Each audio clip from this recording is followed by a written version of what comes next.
ॐ नमो भगवते वासुदेवाय। ॐ नमो भगवते वासुदेवाय। ॐ नमो भगवते वासुदेवाय। यः स्वानुभावम् अखिलं श्रुतिसारमेकम् आध्यात्मदीपम् अतितीर्षितां तमोऽन्धम् संसारिणां करुणयः पुराणगुह्यम् तं व्याससूनम् उपयामि गुरुमुनीनां नारायणं नमस्कृत्य नरं चैव नरोत्तमं देवीं सरस्वतीं व्यासं ततो जयमुदीरये। श्रवणतां स्वकथा कृष्ण पुण्यश्रवणकीर्तिनः हृदयन्तस्थो हि अभद्राणि विधुनोति सुहृत्सताम्। नष्टप्रायेषु अभद्रेषु नित्यं भागवत सेवया भगवती उत्तम श्लोके भक्तिर्भवति नैष्टिकी। श्रवणतः श्रद्धया नित्यं गृणतश्च स्वचेष्टितं कालेन नातिदीर्घेण भगवान् विशते हृदि। कृष्णाय वासुदेवाय देवकी नंदनाय च नंदगोपकुमाराय गोविन्दाय नमो नमः। नमः पंकजनाभाय नमः पंकजमालिने नमः पंकजनेत्राय नमस्ते पंकजांग्रिये। जय श्री कृष्ण चैतन्य प्रभु नित्यानंद श्री अद्वैत गदाधर श्रीवासादि गौर भक्ता वृंद। हरे कृष्णा कृष्णा कृष्णा हरे हरे हरे राम राम राम हरे हरे। हरे कृष्णा कृष्णा कृष्णा हरे हरे हरे राम राम राम हरे हरे। हरे कृष्णा कृष्णा कृष्णा हरे हरे हरे राम राम राम हरे हरे। हरे कृष्णा। सभी भक्तों का स्वागत है प्रातःकालीन श्रीमद् भागवतम के सत्र में।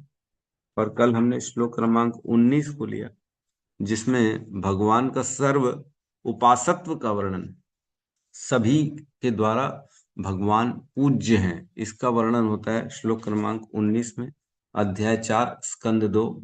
इसमें कहते हैं वे परमात्मा हैं तथा समस्त स्वरूप सिद्ध पुरुषों के परमेश्वर हैं। वे साक्षात वेद धर्म ग्रंथ तथा तपस्या हैं। वे ब्रह्म शिव तथा कपट से रहित समस्त व्यक्तियों द्वारा पूजित हैं। आश्चर्य तथा सम्मान से ऐसे पूजित होने वाले पूर्ण पुरुषोत्तम मुझ पर प्रसन्न हों। तो भगवान की सर्व उपासत्व का वर्णन है इसमें। स्त्रैमयो मीन्स वेदों को जो फॉलो करने वाले हैं। धर्ममयो मीन्स जो धार्मिक लोग हैं, धर्म को फॉलो करने वाले हैं। चाहे तपोमय तपस्या करने वाले जो होते हैं, ये तीनों के द्वारा भगवान उपासना इनकी ही हो रही है। बेसिकली इनडायरेक्ट वे में भी हो रही है तो, लेकिन भगवान की ही हो रही है। और गतव्य लीकैर अज शंकर आदि भी, जो निष्कपट भाव से, गतव्य ली के मीन्स जो निष्कपट भाव से भगवान की पूजा कर रहे हैं। कौन? अज मीन्स ब्रह्मा, शंकर मीन्स भोलेनाथ, और आदि मीन्स एक्सेट्रा, अन्य अन्य जो भी जो ऋषि महर्षि हैं, चतुष कुमार हो गए, सुखदेव गोस्वामी हो गए, सप्त ऋषि हो गए, ये सब भी निष्कपट भाव से भगवान की पूजा करते।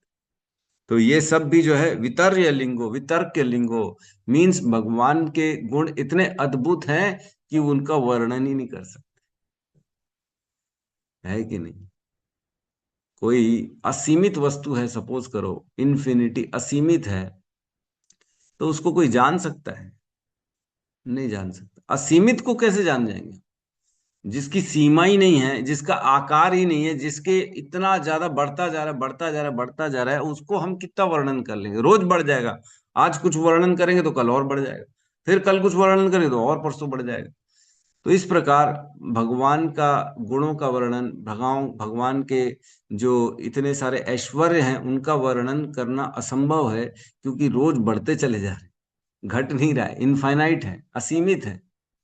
तो इसलिए भक्त लोग भगवान के गुणगान तो करते हैं, भगवान को जानते हैं, लेकिन पूर्ण रूपेण नहीं जानते कि भगवान कितने कितने हैं, उनके अंदर क्या चल रहा है, वो किस प्रकार अपने शक्तियों से काम करते हैं, उनका गुण, उनके प्रभाव, इनकी दया, इनके गुणों का वर्णन कोई नहीं कर सकता, क्योंकि असीमित है। सोचो, पूतना जो मारने आई थी, जिसने कालकूट नामक विष को स्तन में लगा के भगवान को दूध पिलाने का इच्छा करी, और इस इच्छा से दूध पिला रही थी कि इसको मैं मार दूंगी। और भगवान उसको, सोचो, अपनी धात्री का गति दे दी, माँ का दर्जा दे दी, जाओ वैकुंठ में जाओ, अब तुम मेरी माँ बन जाओ।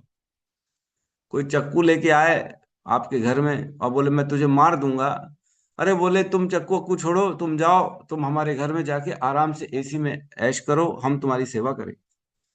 ऐसा कोई करेगा क्या? ये कैसी बात हो गई भला? मारने के लिए आए तुम उसको माँ बना डाले। ये इतनी दया कौन दिखा सकता है? भगवान दिखाते। भगवान के जैसा कोई और है ही नहीं, दयालु भगवान। हम भगवान की शरण इसीलिए तो ग्रहण करते हैं कि भगवान की दयालुत्व जो है वो असीमित है। इतनी दया तो कोई और कर ही नहीं सकता। दो कारण होते हैं हमारा भगवान की शरण में जाने का। एक तो भगवान सबसे शक्तिशाली है ना। भगवान सबको पराजित कर देते हैं, और भगवान अपने भक्तों की रक्षा करते हैं, उन पे दया करते हैं हमेशा। तो हम हमेशा ऐसे ही व्यक्ति की शरण में जाना चाहेंगे जो हमारा ध्यान रखेगा। अरे भैया गलती हो गई, हमारे माफ कर दो, तो बोले हाँ ठीक है कोई बात नहीं, आप मेरी शरण में हो ना, मेरे साथ रहो।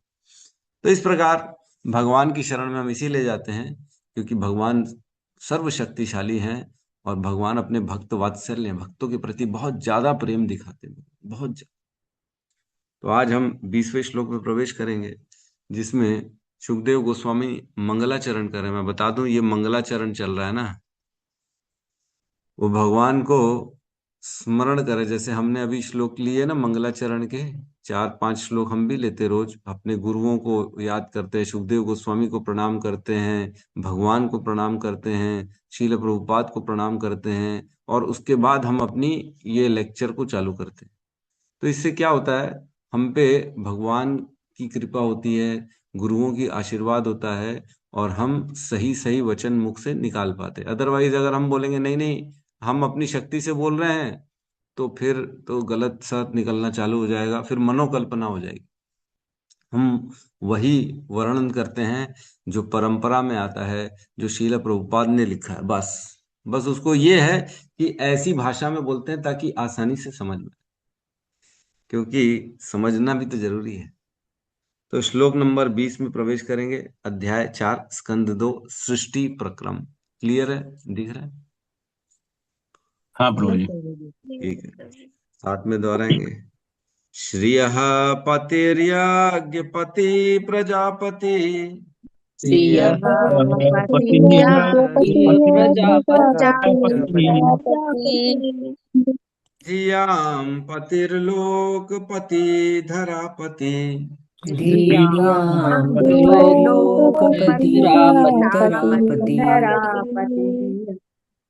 पतिर्गतिश्चान्तकवृष्णि सात्वताम् पतिर्गतिश्चान्तकलेशनिसात्वताम् प्रसीदतां मे भगवान् सतां पति।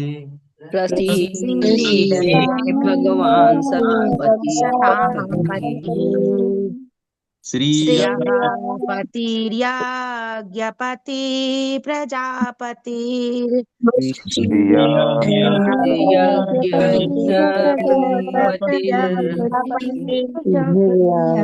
धियां पतिर्लोकपतिर्धरापतिः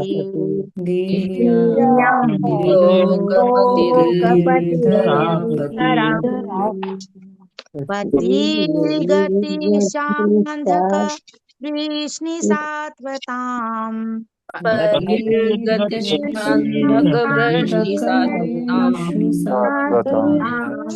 प्रसीदतां मे भगवान् सतां पतिः।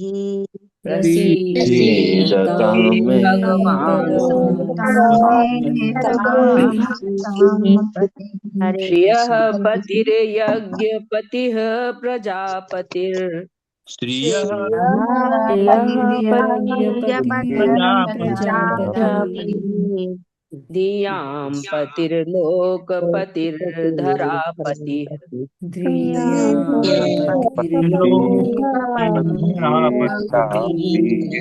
तिर्गतिश्चन्धकवृष्णिसात्वताम्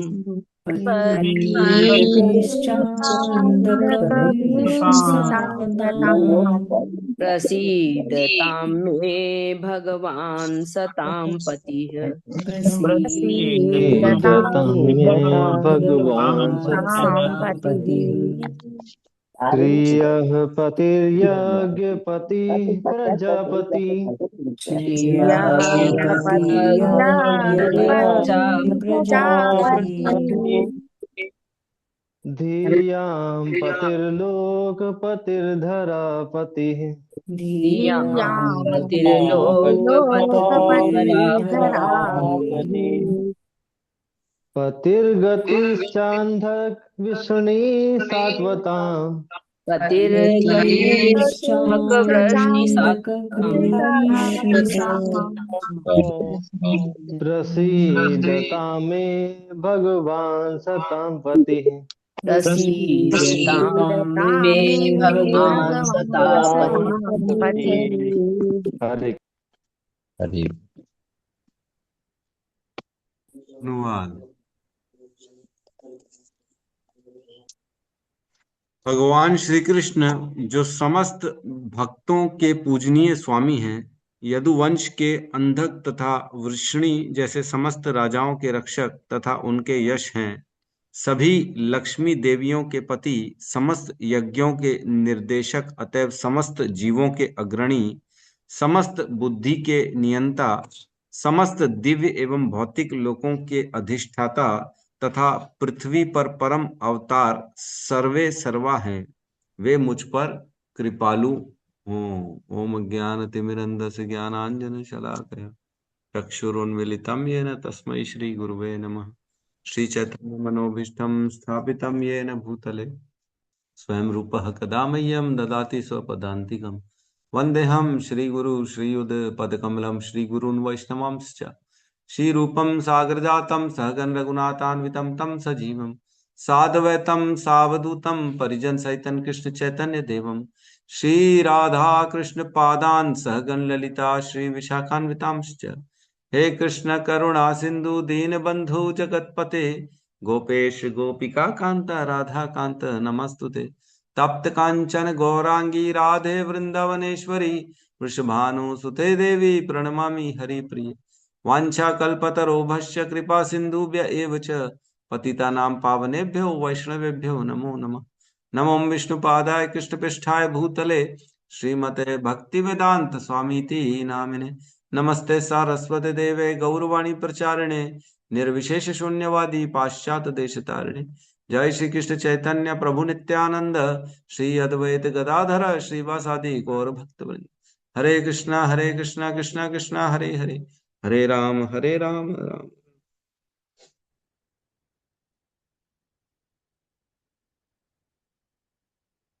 हरे कृष्णा। तो बहुत ही सुंदर श्लोक है, बहुत इंपॉर्टेंट श्लोक है ये, है ना। पूरा पति पति पति पति लिख दिया इसमें तो। कितनी बार पति लिखा है, एक बार सब गिनो तो कितने बार लिखा है बताइए गिन के। पति का अर्थ क्या होता है? पालन करता इति पति, है ना। और भगवान जो है जगन्नाथ जी को कहते हैं जगत पति, है ना। जगन्नाथ कहा जाता है, जग के नाथ को जगन्नाथ कहा जाता है, न कि केवल एक के नाथ को, उड़ीसा का नाथ या जो है घर के नाथ या जो है पढ़ो केवल इंडिया के नाथ, ऐसा नहीं। अखिल ब्रह्मांड के स्वामी को जो है पति कहा जाता है। पति मतलब पालन करने वाला, है ना। तो भगवान ही हैं जो पालन कर रहे हैं, इसमें किसी को शक तो नहीं है कौन पालन कर रहा है, नहीं। तो सही कहा, 8 बार लिखा है पति पति पति पति, 8 टाइम्स लिखा है पति पति। तो इसमें कह रहा है श्रियः पति यज्ञपति प्रजापति धियाम पति लोकपति धरापति पतिर्गतिश्चा अंधक वृष्णि सात्वताम प्रसिद्धताम में भगवताम पति, है ना। पति मीन स्वामी है। तो अब उस दृष्टि से जाएंगे। इस श्लोक का जो शीर्षक है, इसको हम शीर्षक दे सकते हैं सर्व स्वामित्व। भगवान सभी के स्वामी हैं। और सर्व पालत्व, पति मीन्स पालन करना, और स्वामी दोनों, है ना। लक्ष्मीपति, कोई करोड़पति है, मतलब करोड़ों का स्वामी है ये।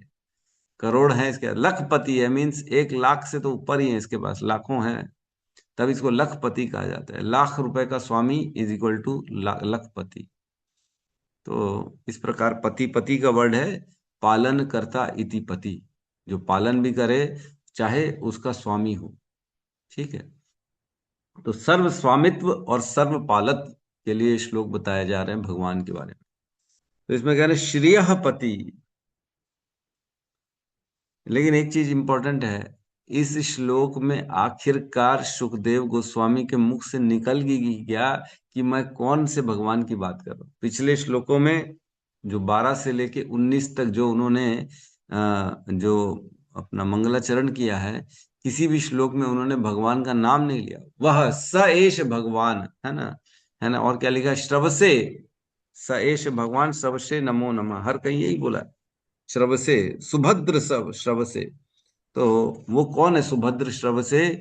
यहाँ इस श्लोक में क्लियर हो रहा है कि वो अंधक और वृष्णि वाले वंश में उत्पन्न हुए हैं।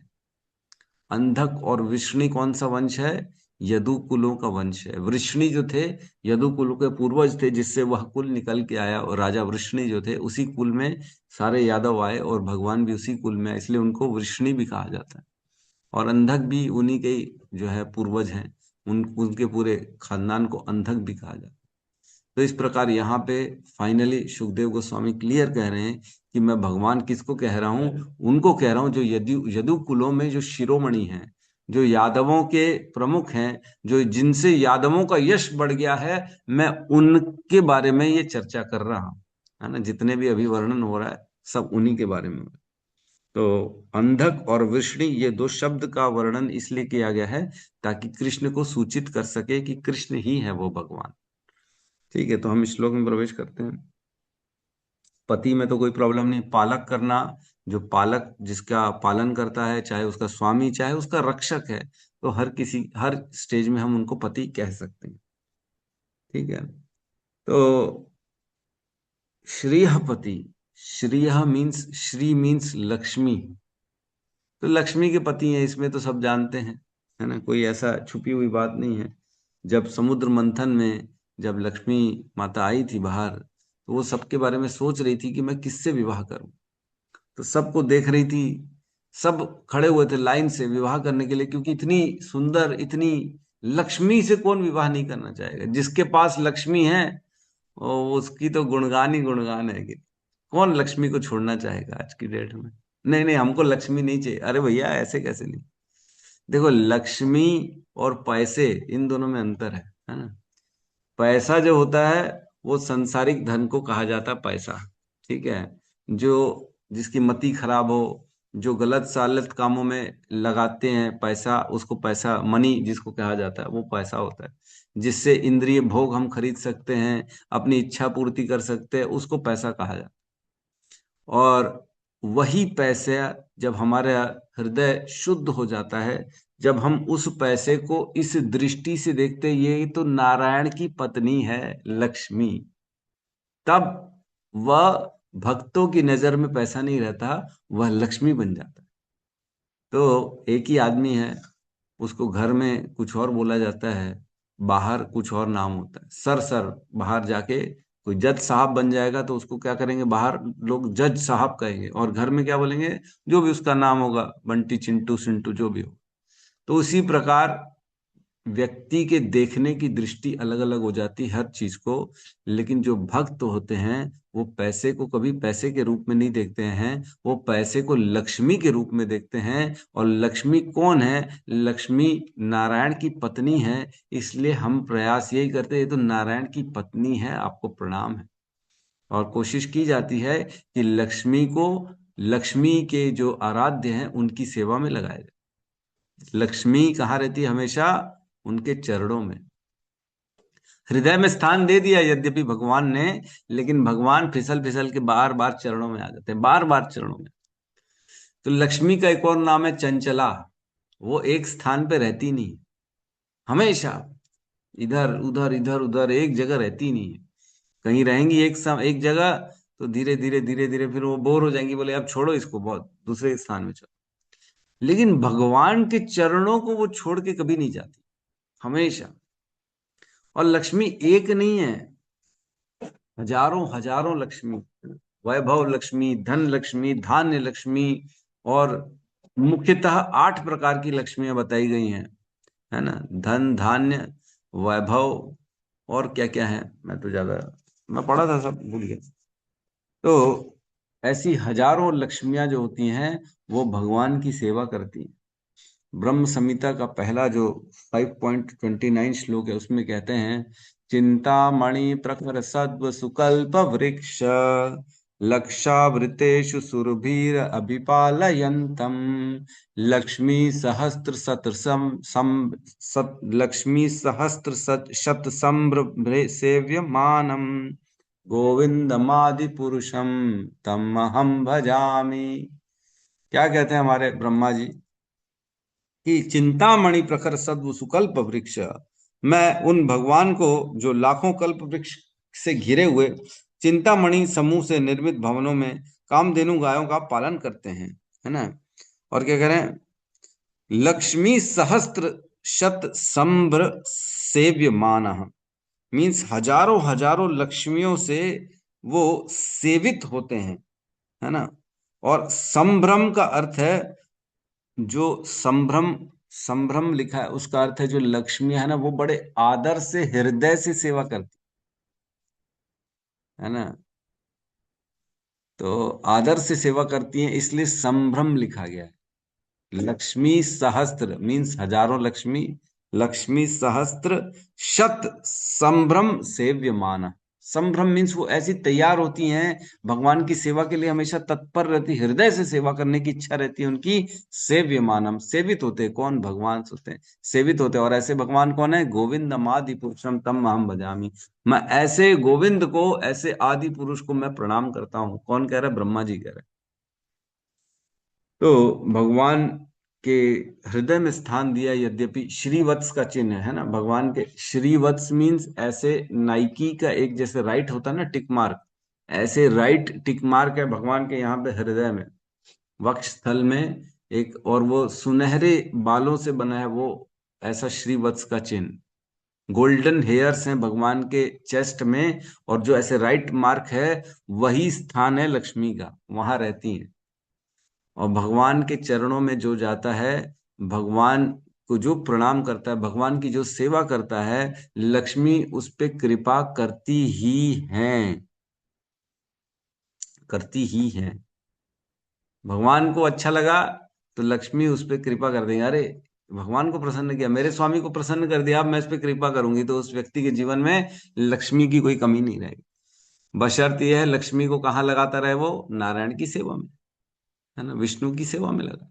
अपनी सेवा में लगा लेगा लक्ष्मी को तो लक्ष्मी चंचला हो जाएगी, फिर नाराज हो जाएगी, फिर चली जाएगी। लोग क्या करते हैं, केवल और केवल लक्ष्मी की पूजा करते हैं। लक्ष्मी, गणेश और सरस्वती, है ना, इन तीनों को बस पूजा करते लोग। दिवाली आएगी तो लक्ष्मी की पूजा करो, लक्ष्मी, है ना। विष्णु नारायण को तो याद भी नहीं करेंगे। अरे वो उन्हीं की तो पत्नी है। पति के बिना पत्नी का कोई अस्तित्व है क्या? क्या केवल हम किसी को इनविटेशन देंगे, अरे आइए आइए आप माता जी, आप ही आइए, पति को छोड़ दीजिए, आप आइए हमारे घर, तो क्या बोलेगी पत्नी? अरे ये कैसा आदमी है, अकेले मेरे को बुलाना चाहता है, मेरे पति को पूछ नहीं रहा है। मैं जिसके चरणों में रहती हूँ, मैं जिसकी सेवा करती हूँ, मेरे को ही तुम इग्नोर कर रहे हो, मेरे पति को इग्नोर कर रहे हो, तो मैं तुम्हारे घर कैसे आऊं? तो भी वो आ जाती हैं, लेकिन अकेली आती हैं तो अपने वाहन में आती हैं। और लक्ष्मी का वाहन क्या है? उल्लू। उल्लू, उल्लू है ना। तो उल्लू, उल्लू में आती है, क्योंकि अकेली आएंगी, अकेली तो उनका वाहन उल्लू है। तो जब अकेली आती, उल्लू में आती हैं, तो ऐसे व्यक्ति को उल्लू बना देती है। अकेले बुलाएंगे तो उल्लू में आएंगी, और उल्लू आएगा तो जिसके घर आएगा उसको उल्लू बना देगा। और उल्लू मतलब बेवकूफ बना देगा। वो लक्ष्मी आएगी और बेवकूफ बना के उसको निकल भी चली जाएगी। ऐसा पैसा आएगा और वो पैसा कहाँ चले जाएगा? कोर्ट में चले जाएगा, डॉक्टरों के पास चला जाएगा, वकीलों के पास चला जाएगा, हेल्थ में चला जाएगा, पूरा व्यर्थ हो जाएगा पैसा, क्योंकि हमने नारायण को नहीं बुलाया। और जब नारायण को बुलाएंगे, साथ में दोनों को, लक्ष्मी और नारायण दोनों को बुलाएंगे, तो किस में आएंगे? दोनों के दोनों गरुड़ में आएंगे, भगवान के साथ आएगी। भगवान का वाहन क्या है? गरुड़ है। और गरुड़ क्या है? बुद्धिदाता है। गरुड़ ज्ञानी है। गरुड़ जो है वह सही मार्ग में फॉलो करने वाला है। गरुड़ जो है वो देवता है जो हमारी बुद्धि को स्थिर करने वाले। तो ऐसे वाहन में आएंगी तो हमें स्थिरता मिलेगी, और लक्ष्मी वहां स्थिर रहेगी जहां नारायण रहेंगे। तभी हमें केवल लक्ष्मी को नहीं बुलाना चाहिए, हमें नारायण को साथ में बुलाना चाहिए, है ना। तो भगवान कौन है? लक्ष्मी के पति। तो जब निकली माता समंदर से मंथन के द्वार टाइम, तब उन्होंने देखा सब लोग खड़े हैं, असुर हिरण्यकश्यपु भी खड़ा है ना, बलि महाराज सब खड़े हैं लाइन से, भाई हम विवाह करना चाहते हैं। सब बड़े बड़े ऋषि, अघाड़ी और ये देवता तक खड़े हैं कि हमको विवाह करना है इससे, लक्ष्मी से। तो लक्ष्मी जाती सबको एक एक एक एक करके देखती है, ब्रह्मा जी को देखती है, बोले अरे इसमें तो काम वासना ज्यादा है, ये तो अपनी पुत्री के प्रति जो है थोड़ी सी इसकी ठीक नहीं है, आदमी का कैरेक्टर ठीक नहीं हुआ। बोलती ये तो गलत दृष्टि से देख लिया था, ओहो सॉरी सॉरी। फिर आगे बढ़ती हैं, अन्य अन्य लोगों पे, सब पे देखती हैं, बोले अरे सब में कुछ ना कुछ नुक्स दिखता है लक्ष्मी माता को, ये मरने वाला है। बोले कौन? कोई भी व्यक्ति जीव है इस संसार का तो कभी भी मर सकता है, तो इससे शादी नहीं करेंगे। हिरण्यकश्यपु इससे उससे सभी से उन्होंने डिनाई कर दिया, नहीं नहीं इससे भी नहीं, इससे भी नहीं। फाइनली पहुंचे नारायण तक, तो उनको देखा, तो भगवान जो थे वो इतने ज्यादा इंटरेस्ट दिखाई नहीं रहे थे अपना। तो बोले इनमें एक ही ऐब है कि ये मेरे प्रति अनमनस्क हैं, ये इतना मेरे को जो है भाव नहीं दे रहे हैं। इनमें एक ही ऐब है, बाकी तो कोई ऐब ही नहीं इनके अंदर। तो बोले यही श्रेष्ठ है, मैं इसी से विवाह करूंगी। तब जाके उन्होंने अपनी वरमाला उनको पहना दी भगवान। तो इस प्रकार भगवान लक्ष्मी के पति हैं, और सदा सदा लक्ष्मी जो है भगवान की सेवा में लगी रहती है, भगवान से अलग है ही नहीं। पूर्ण जो हम भगवान, भग भग का अर्थ है जिनमें 6 ऐश्वर्य पूर्ण रूपेण होते हैं, जिसमें से एक ऐश्वर्य है श्रीपति, लक्ष्मी है उनके पास, लक्ष्मी के स्वामी है। तो हम जानते हैं कई ऐसी ऐसी ऐसी कथाएं हैं जिसमें, जैसे ऋषि भृगु, भृगु चले गए थे ना, जो लात मार दिया था भगवान के सीने में, क्या नाम, भृगु था या कोई और? जी जी प्रभु जी, जी जी जी प्रभु जी। प्रभु जी। भृगु ऋषि। जी भृगु ऋषि चले गए थे, तो भगवान के सीने में लात मार दी थी, टेस्ट करने के लिए कि भगवान है कि नहीं। और भगवान क्या बोलते, अरे आइए बैठिए बैठिए ऋषिवर, मेरा आप पे ध्यान ही नहीं गया, कहीं आपके पैर में चोट तो नहीं आ गई, क्योंकि मेरा हृदय जो है, मेरा जो वक्ष है, ये वज्र के समान है, आपके पैर में चोट लग गई होगी, आइए आइए बैठिए, मैं आपकी सेवा कर देती हूँ। तो उसमें लक्ष्मी माता नाराज हो गई, बोले अरे ये क्या तरीका है, मेरे पति को मार दिया और मेरा पति उसकी इतनी सेवा कर रहा है। तो उन्होंने श्राप दिया कि ब्राह्मण, अब मैं तुम लोगों के यहाँ नहीं रहूंगी। तो ब्राह्मणों के यहाँ लक्ष्मी कम रहती है, क्योंकि उन्होंने ये श्राप लिया था। फिर उनको और वर्णन मिला, कृपा मिली, आशीर्वाद मिला कि नहीं नहीं ठीक है, चलो जो भी है, तुम अगर भगवान का वर्णन करोगे, शास्त्रों का वर्णन करोगे, तो लक्ष्मी तुम्हारे पास आ जाएगी। इस प्रकार से वर्णन। तो पहला क्या वर्ड है? श्रीहपति। फिर कह रहे हैं यज्ञपति। भगवान कौन है? यज्ञों के स्वामी हैं, है ना। तो 4 प्रकार के यज्ञ बताए गए हैं। इसमें एक और चीज मैं बोलना भूल गया, इस पूरे संसार के जितनी भी संपदा है उसके स्वामी कौन है? कृष्ण। मैं लक्ष्मी श्रीहपति की बात कर रहा हूँ, श्रीहपति में ये बताना भूल गया। तो ईशोपनिषद का एक पहला श्लोक जो आता है, श्लोक नंबर 1, उसमें कहते हैं ईशावास्यम इदम सर्वम यत् किंचित जगताम जगत तेन त्वक्तेन बुजिन्या माम गृह कस्य स्विद धनम। इस ब्रह्मांड के भीतर प्रत्येक जड़ अथवा चेतन वस्तु भगवान द्वारा नियंत्रित है और उन्हीं की संपत्ति है। हर वस्तु किसकी संपत्ति है? कृष्ण की संपत्ति। अरे प्रभु, हमारा घर तो हमारा था क्या? हमने खरीदा था क्या? गाड़ी तो हमने खरीदी थी क्या? गाड़ी तो मेरे नाम पे है, लेकिन अरे नाम किसी के भी हो जाए, वो तो संसारिक नाम है ना। आज घर किसी और का नाम है, वो कल किसी और का नाम प्लेट लगा रहेगा। हैं, आज लाल किले में किसका नाम प्लेट लगा हुआ है? सरकार, भारत सरकार। लेकिन एक समय था उसको अकबर ने बनाया था, अकबर लिखा था उसके ऊपर। तो आज अकबर क्यों नहीं लिखा है? क्योंकि अकबर तो रहा ही नहीं। अब किसकी संपत्ति हो गई? भारत सरकार की। जब भारत सरकार नहीं रहेगी, कोई और सरकार आ जाएगी, तो कोई और सरकार की संपत्ति हो जाएगी। तो इस प्रकार इस संसार की सारी संपत्तियों पे किसी का भी नाम प्लेट लिखा हो, लेकिन वो है कि अल्टीमेटली भगवान की। हर वस्तु उनकी संपत्ति। अतः मनुष्य को चाहिए कि अपने लिए केवल उन्हीं वस्तुओं को स्वीकार करे जो उसके लिए आवश्यक हैं और जो उसके भाग के रूप में नियत कर दी गई हैं, जो भगवान ने हमारे हिस्से में डाल दी है। केवल हमको उतना ही वस्तुओं को स्वीकार करना है। लालच नहीं करनी है, ये भी मेरा, वो भी मेरा, ये भी मेरा, सब मेरा मेरा मेरा मेरा हो जाएगा और हम ही किसी के नहीं हो पाएंगे, है ना। अपने आप को इतना जगह बांट देंगे अपनी मति को, हमारी मति फिर एक जगह लगेगी ही नहीं भगवान। तो सारे संसार की सारी संपत्ति किसकी है? वो केवल और केवल कृष्ण की है और किसी की नहीं है। तो नेक्स्ट पॉइंट में आते हैं, यज्ञपति।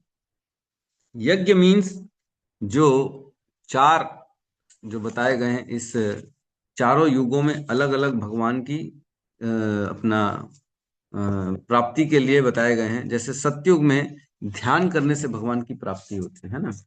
और त्रेता में जो है भगवान का जो है क्या कहते हैं, यज्ञ करने से भगवान की प्राप्ति होती है। और द्वापर में अर्चना, भगवान की पूजा पाठ आदि करने से भगवान की प्राप्ति होती है। और भगवान की प्राप्ति कलयुग में भगवान के नाम, केवल नाम मात्र ले, भगवान के कीर्तन करने से भगवान की प्राप्ति होती है। तो एक श्लोक आता है जिसमें कह रहे थे चारों युगों का वर्णन आता है, कौन से युग में क्या क्या करने से। वो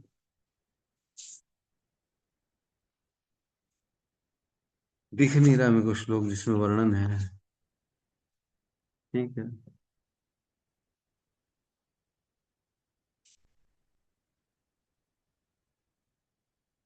ठीक है, ये लिखा था बट ध्यान नहीं आ रहा। ठीक है। तो चार जो सेकंड जो हम कहते हैं जिसको यज्ञ द्वारा भगवान की प्राप्ति होती है, जब त्रेता युग था, जब प्रभु श्री राम आए थे, तब वह यज्ञ का समय था। अनेक अनेक प्रकार के यज्ञ करते थे लोग और यज्ञों के द्वारा भगवान की प्राप्ति होती थी। लेकिन जैसे जैसे समय बदला, अब जो है कलयुग का समय आ गया है और अब केवल हरिनाम संकीर्तन यज्ञ का ही बोलबाला है।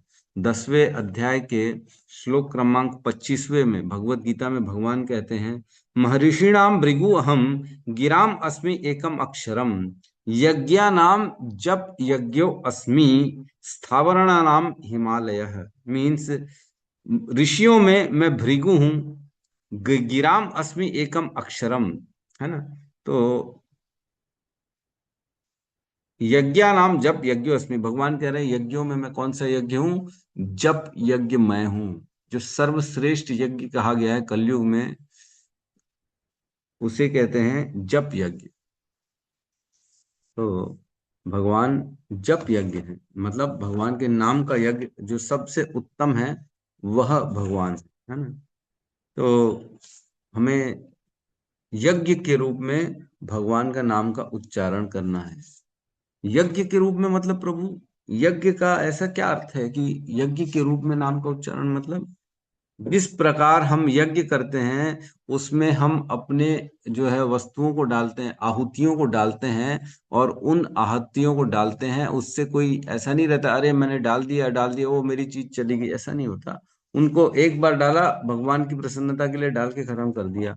उसी प्रकार भगवान की प्रसन्नता के लिए यज्ञ के रूप में सारे कर्मों को करना चाहिए। भगवान भगवत गीता के 3 अध्याय में कहते हैं 9, 10, 11, 9, 10, 11, उसमें कहते हैं 9 में कहते हैं कि यज्ञ अर्थात कर्मणो अन्यत्र लोको अयम कर्म बंधन तदर्थम कर्म कौंतु मुक्त संग समाचर, है ना। मतलब हे अर्जुन, तुम्हें सारे कर्म यज्ञ के रूप में करना चाहिए। यज्ञ अर्थात कर्मणो अन्यत्र लोको अयम कर्म बंधन, तदर्थम कर्म कौंतुए मुक्त संग समाचर, यज्ञ के रूप में तुम सारे कर्म को करो और वो सारे के सारे मुझको समर्पित करो। और जैसे ही तुम मेरे को समर्पित करते हुए सारे कर्म को करोगे तो उससे तुम फिर मुक्त रहोगे, उसमें कोई तुमको कर्म का बंधन नहीं लगेगा, है ना।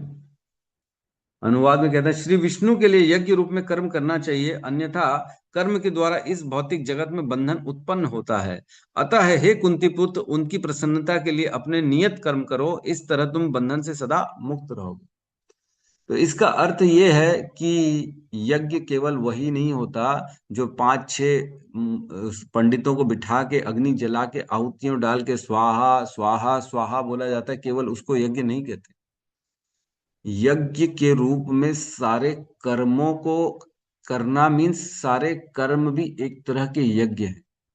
जो भी हम कर रहे हैं, बच्चों का पालन कर रहे हैं, है ना, घर का संचालन कर रहे हैं, या अपना जॉब कर रहे हैं, या अपने लिए कुछ कर्म कर रहे हैं, अपने भोग के लिए वस्तुओं को इकट्ठा कर रहे हैं, ये सब एक तरह का यज्ञ है। लेकिन यज्ञ कैसे करना है हमारे को? भगवान की प्रसन्नता में के लिए किया गया यज्ञ, ऐसे यज्ञों को करना है। मतलब सभी कर्म जो केवल और केवल भगवान की प्रसन्नता के लिए करते हैं उनको एक तरह से हम यज्ञ कहेंगे, है ना। एक श्लोक आता है जिसमें कहते हैं 18वें अध्याय में, है ना, 18वें अध्याय में 5 और 6, मैं इसी में आऊंगा दोबारा, ये अभी पेंडिंग है हमारा, है ना। उसमें कहते हैं 18वें अध्याय के 5 और 6 में, मतलब व्यक्ति कभी भी यज्ञों को बंद ना करे, है। 5वें में कहते हैं यज्ञ दान तथा तपस्या के कर्मों का कभी परित्याग नहीं करना चाहिए, उन्हें अवश्य संपन्न करना चाहिए। निस्संदेह यज्ञ दान तथा तपस्या महात्माओं को भी शुद्ध बनाता है। यज्ञ ज्ञान तपः कर्म न त्यज्यम कर्म एव ततः यज्ञो दानम तपश्च एव पावनानि मनीषिणाम। पावनानी मीन्स शुद्ध कर देते हैं, इवन ऋषियों को तक, मुनियों को तक शुद्ध करते हैं, तो हमको कैसे शुद्ध नहीं करेंगे? इसलिए हमेशा यज्ञ दान और तपस्या, ये 3 चीज करनी ही है। करनी है 3 चीज, यज्ञ दान और तपस्या, क्योंकि इससे शुद्धि होती है। और यज्ञ करना कैसे है? यज्ञ क्या होता है? सारे कर्मों को यज्ञ कहते हैं। और यज्ञ को करना कैसे? सारे कर्मों को कैसा करना है? भगवान को समर्पित करते हुए करना है। 3.09 में कहते हैं यज्ञ अर्थात कर्मणो अन्यत्र लोकोयम कर्म बंधना। अगर अन्य प्रकार से कर्म करोगे तो वो तुम्हारे को कर्म का बंधन लगेगा, लेकिन यज्ञ के रूप में कर्म करोगे विष्णु की प्रसन्नता के लिए तो तदर्थम कर्म कौंतु मुक्त संग समाचार, तो मुक्त रहोगे तुम, उनके बंधनों से, बंधन का प्रभाव नहीं पड़ेगा तुम्हारे को।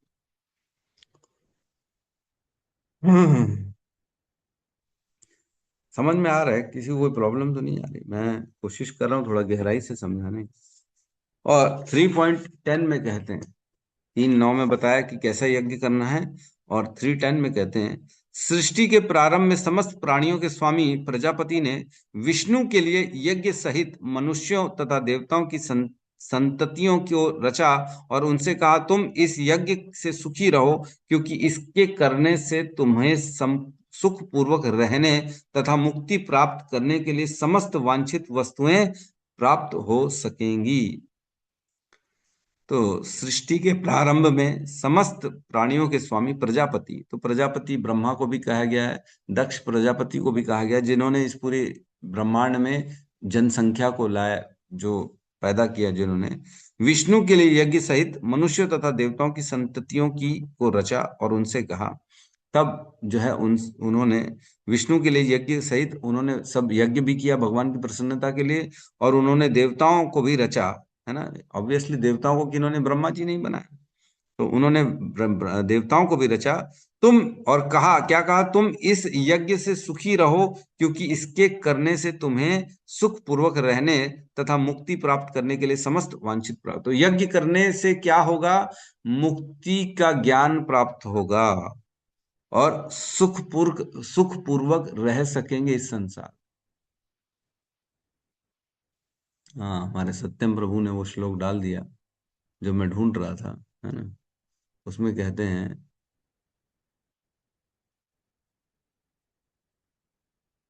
कृत जुगे तेत्रा द्वापर पूजा मखा।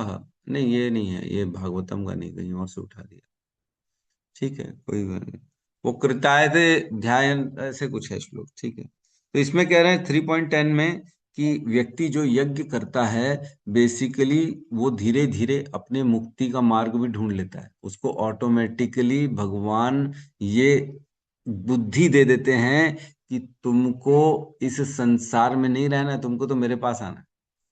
जब हम यज्ञ के रूप में कर्मों को करते हैं, भगवान को समर्पित करते हैं, तब धीरे धीरे हमारी बुद्धि जो है ना, वो बदल जाती है और हमको समझ में आ जाता है कि मैं शरीर नहीं हूं, मैं तो एक आत्मा हूं। मैं इधर क्या कर रहा हूँ? कई बार आता है ना, अरे मैं यहाँ क्यों आ गया, फंस गया हूँ। कई बार शादी वादी में जाते मजबूरी में, मेरे को भी कल पार्टी में जाना पड़ गया। बुलाते लोग एकदम पुराने दोस्त मित्र, बोले आना पड़ेगा आना पड़ेगा, बर्थडे है, ये है वो है, चलो भाई चले जाते।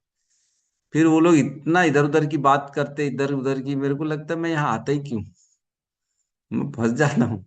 बैठता था उनके बीच में, लेकिन मैं कुछ नहीं बोल पाता हूँ। यहाँ तो एक एक डेढ़ डेढ़ घंटा बोलने में हमको कोई प्रॉब्लम नहीं है, लेकिन वहां मेरे को बोलोगे 10 मिनट किसी को कुछ बोल दो, तो मैं वो बोल नहीं पाता हूँ, क्योंकि मेरे पास कोई टॉपिक नहीं है उनका। मैं चुप हो जाता हूँ, सुनता रहता हूँ। वो इसकी मजाक उठाएंगे, उसकी मजाक उठाएंगे, बोले उधर जाओ घूमने, हम उधर गए घूमने, उसके यहाँ खाया, इसके यहाँ पिया, इसका वड़ा पाव अच्छा है, इसका मिसल पाव अच्छा है, इसका टिक्की चाट अच्छी है, उधर खाओ तो उसका मजा आता है, ये अरे। हाँ, तो इसी में संसार लगा पड़ा हुआ है, करोड़ों करोड़ों बातें करते हैं, है ना। मैं कल भी बैठा था, मेरे को वही याद आ गया श्लोक, श्रोतव्यादिनी राजेंद्र नृणाम संति सहस्त्रशः, है ना। अपश्यताम आत्म तत्वम गृहेशु गृह मेदी नाम। जो गृह मेदी हैं, जो केवल भोगों में फंसे हुए हैं, उनके पास लाखों लाखों बातें होती हैं। हे राजन, श्रोतव्यादि सुनने के लिए और बोलने के लिए हजारों लाखों बातें होती हैं उनके पास। जो गृह मेदि श्याम, जो फंसे हुए ग्रह में, और अपश्यताम आत्म तत्वम, आत्म तत्व को देख नहीं पा रहे हो, ऐसे लोगों के पास लाखों लाखों बातें होती करने के लिए। साडी गल सुनो, साडी गल सुनो, सुनाते रहते अपनी अपनी बातें।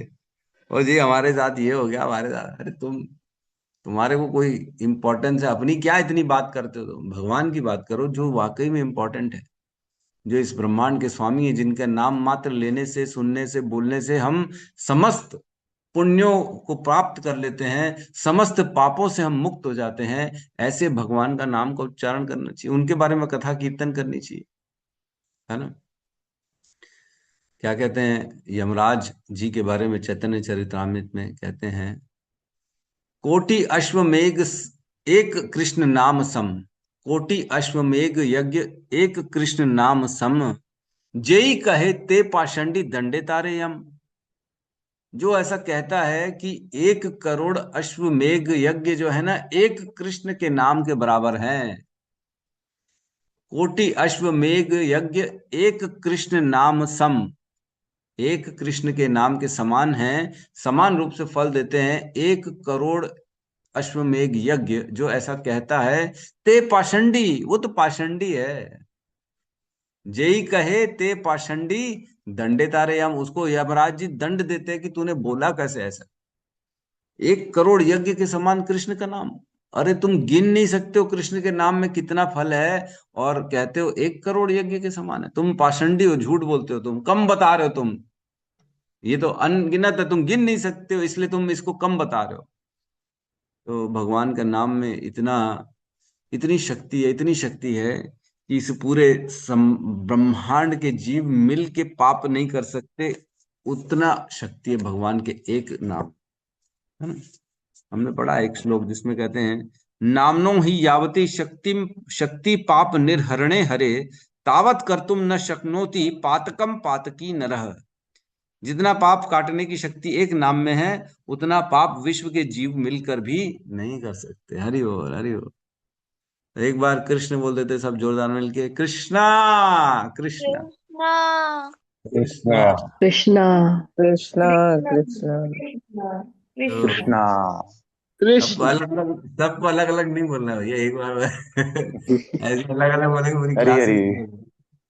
तो कृष्णा बोल दिया तो क्या कर दिया हमने, समस्त पापों से छुटकारा एक बार में, समस्त।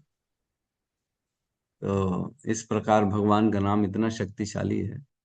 ठीक है, तो हम कहाँ थे? हम थे तीसरे अध्याय के 11वें नंबर श्लोक में वहां कहते हैं, यज्ञों के द्वारा प्रसन्न होकर देवता तुम्हें भी प्रसन्न करेंगे और इस तरह मनुष्य तथा देवताओं के मध्य सहयोग से सेवा को सबों को संपन्नता प्राप्त होगी। तो बता रहे हैं कि जो प्रजापति थे उन्होंने बताया कि हर व्यक्ति को यज्ञ करना चाहिए और यज्ञ करके व्यक्ति अपनी मुक्ति का मार्ग भी ढूंढ सकता है और अपने सुखों का मार्ग भी ढूंढ सकता है। जो देवताओं की यज्ञ करते हैं वो देवता उन पे प्रसन्न होते हैं और उनके बीच में सहयोग चालू हो जाता है और वो उनकी इच्छित वस्तु उनको प्रदान कर देते हैं। तो यज्ञ देवताओं के लिए भी किया जा सकता है, यज्ञ भगवान के लिए भी किया जा सकता है, यज्ञ अग्नि जला के भी किया जा सकता है, यज्ञ नाम लेके भी किया जा सकता है, यज्ञ कर्मों के द्वारा भी किया जा सकता है ना। तो यहाँ पे क्या रहे हैं, यज्ञपति, समस्त यज्ञों के स्वामी कौन है? कृष्ण। कृष्ण है कि नहीं? तो भगवान के बारे में जितना जितना हम कार्य करते हैं भगवान उसको स्वीकार करते हैं, है ना। यज्ञपति भगवान। और क्या करें, यज्ञों में एक्चुअल में व्यक्ति यज्ञ करता है तो उसके बदले में चाहे देवता हो चाहे भगवान उसको रिटर्न में देते हैं। तो ये विधान कौन बनाता है? यज्ञ करेंगे, अश्वमेध यज्ञ करेंगे और हमको इंद्र बना दिया जाएगा, ये विधान किसने बनाया? कौन है? लाओ मेरे सामने उसको, मैं देखूं। ऐसा तो नहीं है। मालूम है, लिखा है शास्त्रों में, मिलता है तो मतलब मिलता है। एक नाम लिया, समस्त जीव मिलके जितना पाप नहीं कर सकते उतना शक्ति एक नाम में है। तो ये विधान किसने बनाया? कौन है वो व्यक्ति? लाओ उसको, जिसने लिख दिया मेरे हाथों में। क्या क्या लिख दिया था? अमिताभ बच्चन की। तो बेसिकली देखो ऐसा है कि नियम बनाने वाला कोई है जो नियम बना रहा है और उसके अकॉर्डिंग सभी लोग कार्य कर रहे हैं। देवता तक विवश होके यज्ञ करने वाले को उसकी वांछित वस्तु प्रदान कर देते हैं। ये नियम कौन बना रहा है? ये भगवान बनाते हैं। यज्ञपति, यज्ञों के पति, जो यज्ञ के स्वामी जो है, यज्ञों के द्वारा जो स्वीकार करते हैं। भगवान कहते हैं मैं, मेरे मुख में अग्नि है, मेरा मुख जो है वो अग्नि है और यज्ञ की अग्नि से मैं सब स्वीकार करता हूँ। मतलब यज्ञ में डाला जाता है कुछ भी अग्नि में तो भगवान के मुख में प्रवेश होता है, भगवान उसको ग्रहण करते हैं, है ना। भोक्ता राम यज्ञ तपसाम सर्वलोक महेश्वर सुहृदय सर्वभूतानाम ज्ञात्वा माम शांति मृच्छति। 5.29। भोक्ताराम यज्ञ तपसाम, सारे यज्ञ और तपस्याओं का भोक्ता कौन है? केवल केवल और केवल कृष्ण है। भोक्ताराम यज्ञ तपसाम सर्वलोक महेश्वर है। सारे लोकों के स्वामी भी कौन है? भगवान है। मतलब ऐसा नहीं है कि केवल पृथ्वी में यज्ञ हो रहा है तो भगवान उसको स्वीकार करेंगे। अन्य अन्य सभी ब्रह्मांडों में कहीं पे भी यज्ञ हो रहा है तो उसके स्वामी कौन है? केवल और केवल कृष्ण है ना। भगवान सभी यज्ञों के स्वामी हैं। सारे यज्ञ किसके लिए किए जाते हैं? भगवान के लिए ही किए जाते हैं। ठीक है, तो इस प्रकार यज्ञपति, यज्ञपति कौन है? भगवान। उसके बाद कह रहे हैं धीयपति। यज्ञपति के बाद कह रहे हैं प्रजापति। प्रजापति मीन्स समस्त जीवों के पालन करने वाले। प्रजापति हम जैसे जैसे दक्ष प्रजापति को जनरली लोग जानते हैं। क्यों कहते हैं उनको दक्ष प्रजापति? क्योंकि उन्होंने इस संसार में जीवों को जो है उनका बढ़ाया, समस्त प्राणियों को बढ़ाया उन्होंने, तो इसलिए उनको प्रजापति कर। प्रजापति मीन्स प्रजा का पालन करने वाला पति, मतलब उन्होंने प्रजा को बढ़ाया, विस्तार किया और उनका पालन किया, इसलिए प्रजापति। तो एक्चुअल में प्रजापति कौन है? कृष्ण है। हम तो जानते हैं दक्ष प्रजापति को भी शिव जी ने मार दिया था और उसकी मुंडी काट के उसको बकरे की मुंडी लगा दी थी, याद है कि नहीं? क्यों? मैं ज्यादा था ना, मैं ये मैं वो, मैं ये मैं वो। तो बोले जा अब तू बकरी बन जा, तो मैं ही करता रहेगा। तो फिर उसको जो है बकरी का सर लगा दिया गया था। फिर जो है जब उसको समझ में आया तब दोबारा से यज्ञ को स्थापित किया गया, शिव जी को मनाया गया। शिव जी जो रूठ गए थे उनको समझाया गया। शिव जी आए दोबारा उस यज्ञ में, और जहाँ पे सती माता ने अपना जो है देह को त्याग दिया था। क्यों? फिर वो जब, वो पूरी कथा में हम नहीं जाएंगे। फिर दोबारा यज्ञ को स्थापित किया गया और उस यज्ञ से जो शिव जी का भाग था उनको दिया गया ताकि वह यज्ञ संपन्न हो सके। इस प्रकार फिर दोबारा दक्ष प्रजापति की बुद्धि स्थिर हुई, उन्होंने भगवान की स्तुति करी, भगवान को प्रार्थना करी कि मेरे से गलती हो गई। और शिव स्तुति भी, दक्ष स्तुति आती है श्रीमद् भागवतम के 4थे कैंटो में, जिसमें सती माता जिस यज्ञ में अपने आप को प्रज्वलित कर दी थी, क्रोधित हो गई थी, उसके बाद ये सब लफड़ा हो गया था। शिव जी के गणों ने वहां तोड़फोड़ मचा दी, बहुत हल्ला कर दिया, आतंक मचा दिया था, सब तोड़फोड़ कर दिया। उसके बाद फिर जो है लोग गए थे शिव जी को माफी मांगने, समझाने, तब शिव जी मान गए। सोचो, शिव जी की पत्नी वहां जल गई, फिर भी शिव जी ने माफ कर दिया और वापस से उन्हीं के द्वारा किया गया यज्ञ का भाग उन्होंने स्वीकार किया। तो ये यज्ञों का नियम बताया गया है। तो यहाँ प्रजापति, प्रजापति भी भगवान ही है, सभियों के पति भगवान। आगे धियाम पति, धियाम मतलब धीय, धी, धिया मीन्स बुद्धि, धी है ना, धीमती मीन्स अपनी बुद्धि, बुद्धिवान बनो, धीमती मीन्स बुद्धि, बुद्धिशाली व्यक्ति। तो बुद्धि कैसे काम कर रही है हमारी? बुद्धि के स्वामी कौन है? भगवान। क्या है? भगवान भगवत गीता के 7वें अध्याय के 10वें श्लोक में कहते हैं, बीजम माम सर्वभूतानाम वृद्धि पात सनातनम बुद्धि बुद्धि मताम अस्मि तेज तेजस्वी नाम हम। मैं बुद्धिमानों का बुद्धि मैं हूं, तेजस्वियों का तेज मैं हूं।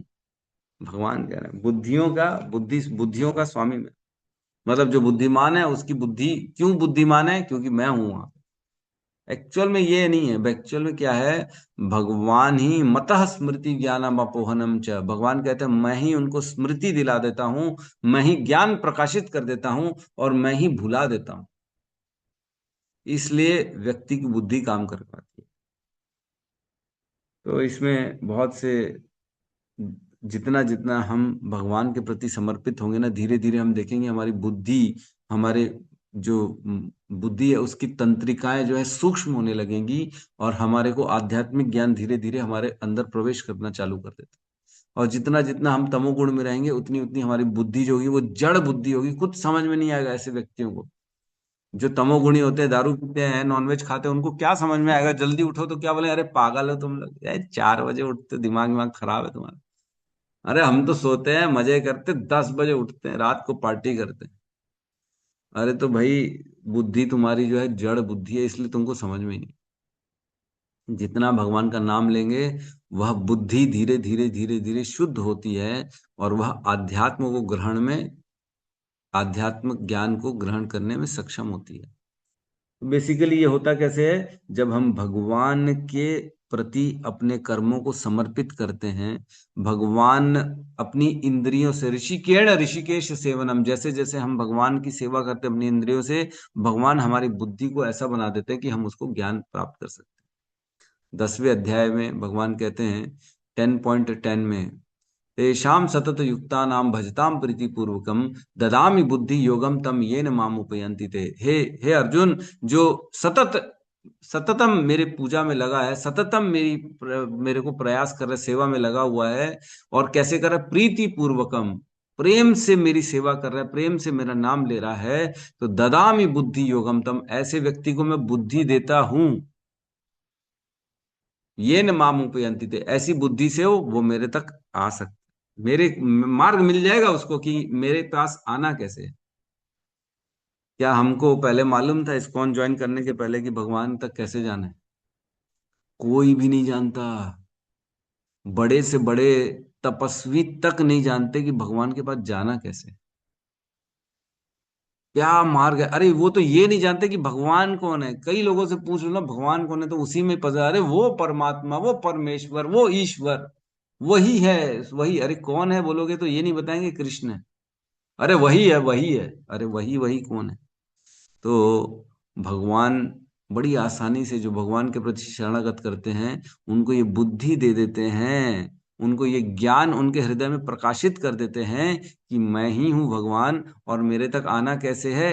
केवल मेरा नाम जप करके, गुरु की शरण ग्रहण करके, ग्रंथ का श्रवण कीर्तन करके, तो मेरी उपासना करके मेरे तक आसानी से पहुंच सकते, बड़ी आसानी से। क्या कहते हैं, एक श्लोक में कहते हैं कि बहुनाम जन्मनाम अंते ज्ञानवान माम प्रपद्यते वासुदेवम सर्वम इति स महात्मा सुदुर्लभः। बहुत जन्मों के बाद ये ज्ञान प्राप्त होता है। अनेक जन्मों के बाद काम किया, पूरा जन्म मेहनत किया, पैसा कमाया, मेहनत किया, पैसा कमाया, मर गया, फिर छोड़ दिया।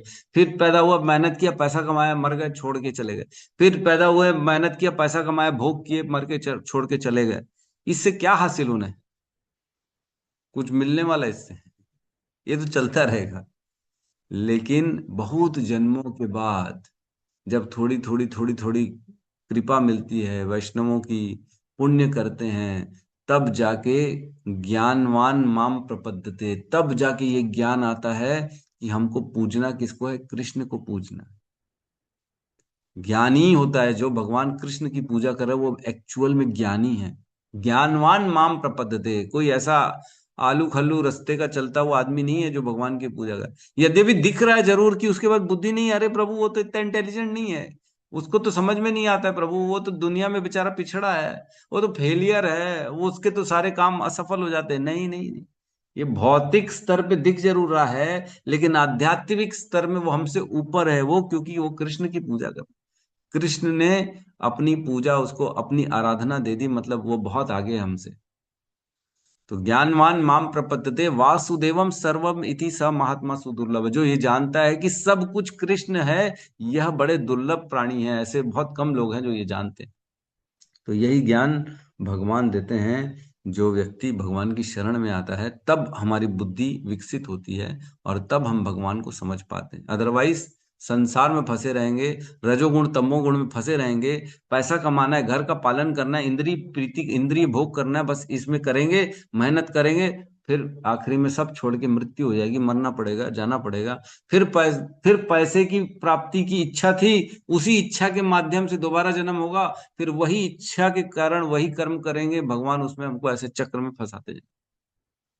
जन्म मृत्यु जन्म मृत्यु जन्म मृत्यु जन्म मृत्यु, बस करते ही तो आ रहे हैं इसको। और क्या किया आज तक? और तो कुछ नहीं किया, यही किया हमने। इतने जन्म हो चुके हैं। सोचो ब्रह्मा जी की आज आयु कितनी है?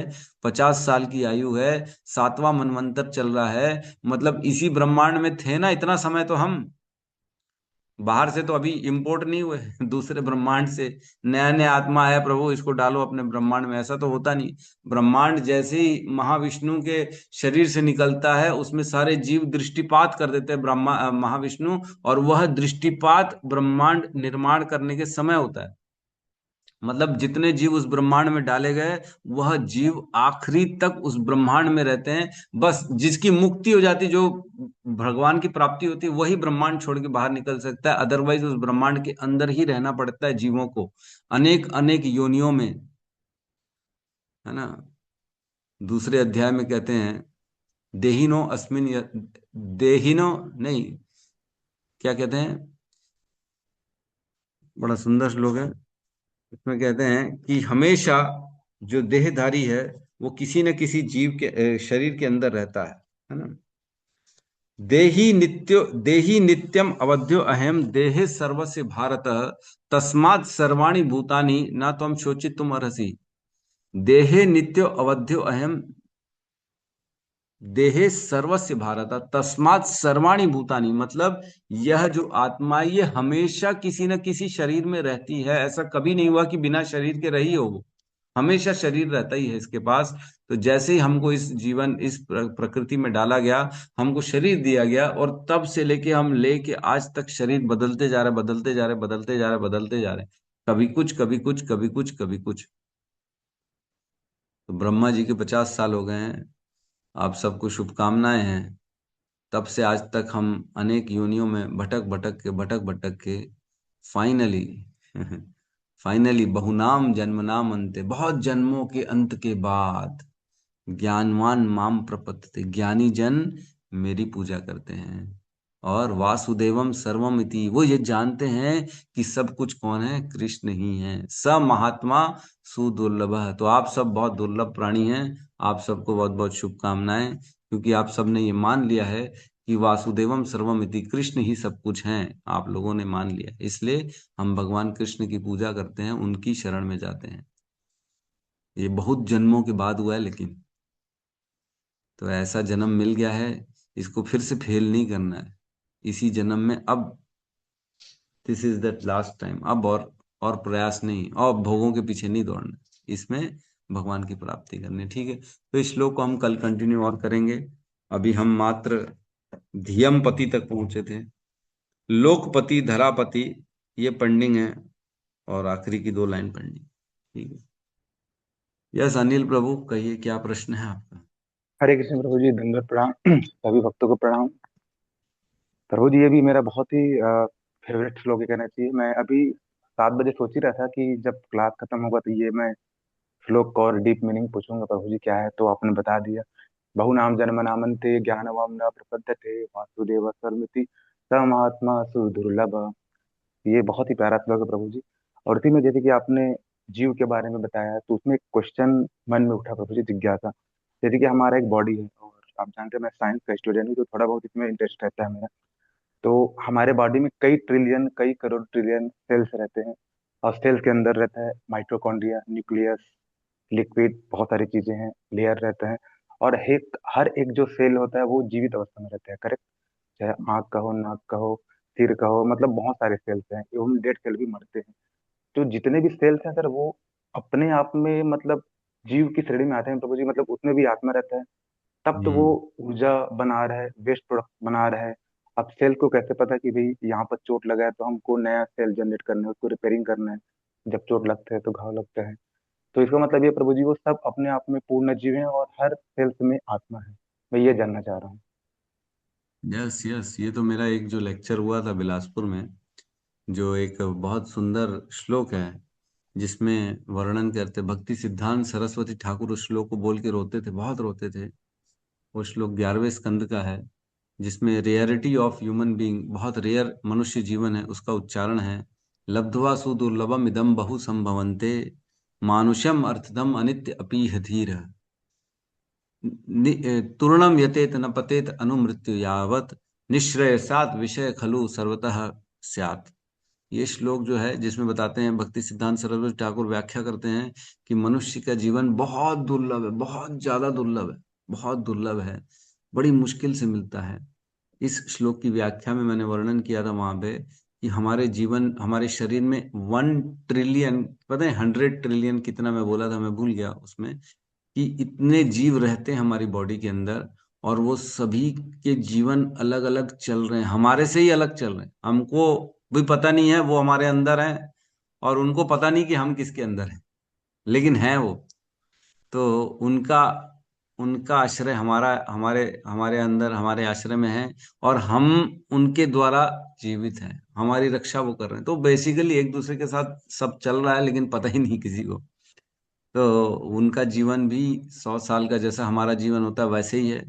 चाहे कोई एक छोटा सा वायरस क्यों ना हो, चाहे कोई छोटा सा बैक्टीरिया क्यों ना हो, है ना। मैंने बचपन में पढ़ा था, दही में लैक्टोबैसिलस सेल्स होते हैं, बहुत सारे, करोड़ों करोड़ों लैक्टोबैसिलस सेल होते हैं।